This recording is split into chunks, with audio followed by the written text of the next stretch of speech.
Welcome back to the channel, ladies and gentlemen. Today we are going to be reviewing Wrong Turn 6 here, and we're going to just hop right on into it. The sixth one here isn't an awful movie, but it's also not a great movie. I probably have it sitting here at the 4 spot. There were just as many, deaths here in this movie as there were in the last one.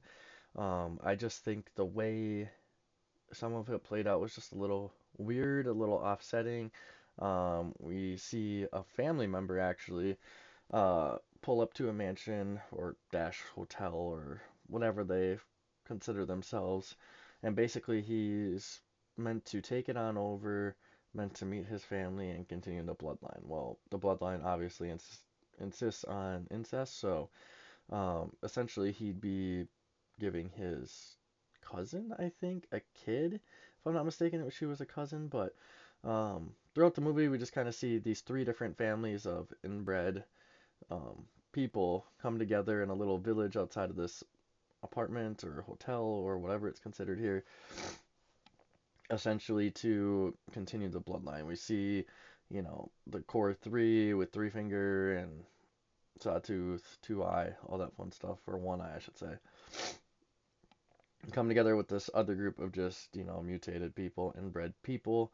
The only thing that kind of offset me was that with that was the fact that Three Finger and that family are the only one who obtain the ability of being like more inhuman. And I don't know if that's just because of the toxic waste that they've had to deal with from that second movie or whatever it might be. Um, I wish they kind of would elaborate a little bit more on that personally, because they don't really touch on much else when it comes to that here. And that kind of just like throws me for a loop because you only have one family that really looked like that, and that was from the first two movies. And then like you kind of sway away from that and then give a backstory, and now you're grouping them up with two other families of inbred people that don't have anything really too special about them. So it's a little odd to me that they didn't really touch on that at all, but I guess that's really all I can say about the movie itself.